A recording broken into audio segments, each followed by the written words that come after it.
بسم اللہ الرحمن الرحیم نحمدہ ونصلی علی رسولہ الکریم اما بعد فاعوذ باللہ من الشیطان الرجیم بسم اللہ الرحمن الرحیم۔ تجوید القرآن چینل سے سجاد الرحمن عاصم آپ کی خدمت میں حاضر ہے اور سلام عرض کرتا ہے۔ آج کا ہمارا سبق ہے لام کے پر اور بریک پڑھنے کا قاعدہ کیا ہے۔ لام کب پر پڑھا جاتا ہے، کب بریک پڑھا جاتا ہے، اس کا قاعدہ بیان کیا جائے گا، اور ساتھ ہی ساتھ جیسا کہ آپ حضرات کے علم میں ہے کہ سب سے پہلے اللہ تعالیٰ کے ببرکت نام سے تھوڑی سی تلاوت کی جاتی ہے۔ پہلے وہ تلاوت سماعت فرمائیں گے، اس کے بعد پھر تجوید کا جو قاعدہ ہے، جو میں نے کہا ہے لام کے پر اور بریک پڑھنے کا قاعدہ، وہ بیان کیا جائے گا۔ لیکن تفصیل میں جانے سے پہلے آپ تمام حضرات سے ریکویسٹ ہے کہ تجوید القرآن چینل کو سبسکرائب کریں، خاص طور پر نیو لسنرز اور ویورز، اور The Bluetooth device is ready to pair. اور لائک بھی کریں، ویڈیو کو شیئر بھی کریں۔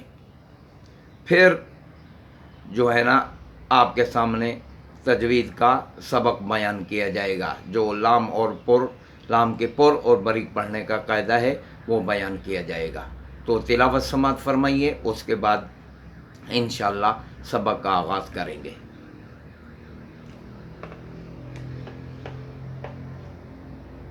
اعوذ باللہ من الشیطان الرجیم،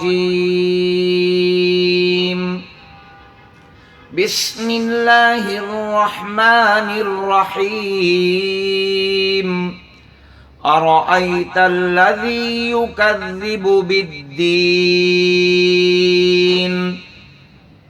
فذلك الذي يدع اليتيم ولا يحض على طعام المسكين فويل للمصلين الذين هم عن صلاتهم ساهون الذين هم يراءون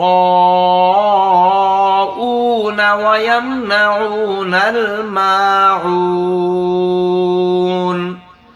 بسم اللہ الرحمن الرحیم۔ انا اعطیناک الکوثر فصل لربک وانحر ان شانئک هو الابتر۔ صدق اللہ العظیم۔ تلاوت آپ نے سماعت فرمائی۔ اب آپ کے سامنے لام کے پر اور بریک پڑھنے کا قاعدہ بیان کیا جائے گا انشاءاللہ تعالی۔ تو لام کے پر اور بریک پڑھنے کا قاعدہ یہ ہے، اگر لفظ اللہ اور اللہم کا لام جس سے پہلے والے حرف پر زبر یا پیش ہو تو لفظ اللہ اور اللہم کا لام پر یا موٹا پڑھا جاتا ہے، جیسے اراد اللہ، رفعہ اللہ، یخادعون اللہ، وَإِذْ قَالَ اللَّهُ اِذْ قَالُوا اللَّهُمَّ، اس طرح یہ ہے مثال ہے۔ اور اگر لفظ اللہ اور اللہم کے لام سے پہلے والے حرف کے نیچے زیر ہو تو لفظ اللہ اور اللہم کا لام بریک پڑھا جاتا ہے، جیسے اعوذ باللہ، بسم اللہ، ٹھیک ہے، قل اللہم وغیرہ وغیرہ۔ تو لفظ اللہ اور اللہم کا لام بریک پڑھا جائے گا۔ یہ بات ذہن میں رکھیں کہ لفظ اللہ اور اللہم کا جو لام ہے یہ اصل میں تعظیماً للہ کے کی وجہ سے اللہ تعالیٰ کے پاک نام کی عظمت ظاہر کرنے کے لیے، بزرگی ظاہر کرنے کے لیے، برتری ظاہر کرنے کے لیے پر پڑھتے ہیں۔ اصل وجہ یہ ہے ماقبل کے فتح اور ضمہ کی شرط جو لگئی ہے یہ ضرورت کی بنا پر نہیں ہے، مناسبت کی بنا پر ہے۔ اصل وجہ تعظیماً للہ ہے، اللہ تعالیٰ کے پاک نام کی عظمت ظاہر کرنے کے لیے۔ اللہ تعالیٰ سب سے بڑا ہے، جیسے ہم ہر نماز میں سب سے پہلے اللہ اکبر تکبیر تحریمہ کہتے ہیں، تو اللہ سب سے بڑا ہے، اللہ جیسا کوئی بھی نہیں ہے، کسی چیز میں نہیں ہے، نہ صفت میں نہ ذات میں۔ تو تعظیماً للہ ماقبل کے ضمہ اور فتح کی شرط مناسبت کی بنا پر ہے، ضروری نہیں ہے۔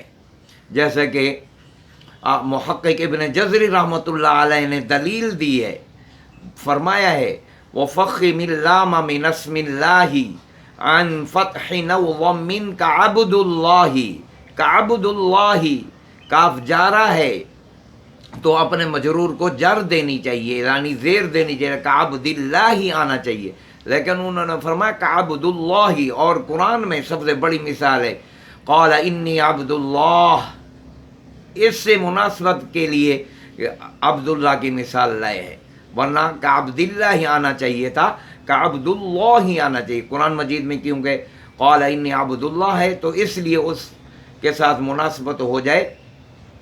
بہرحال اللہ تعالیٰ کے پاک نام کی عظمت ظاہر کرنے کے لیے ہم لفظ اللہ اور اللہم کے نام کو پر پڑھتے ہیں، ماقبل کے ضمہ اور فتح کی شرط مناسبت کی بنا پر ہے، ضرورت کی بنا پر نہیں ہے۔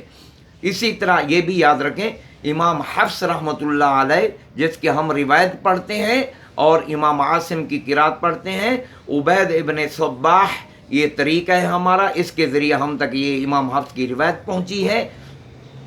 تو ان سب کے نزدیک صرف لفظ اللہ اور اللہم کا لام ہی پر پڑھا جاتا ہے اور کوئی لام پر نہیں پڑھا جاتا، خواہ اس سے پہلے ضمہ اور فتح کیوں نہ ہو، جیسے ما واللہم کلہ وغیرہ وغیرہ۔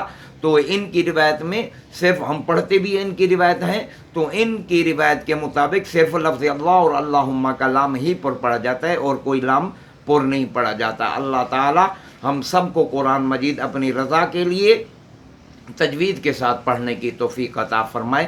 وآخر دعوانا ان الحمد للہ رب العالمین۔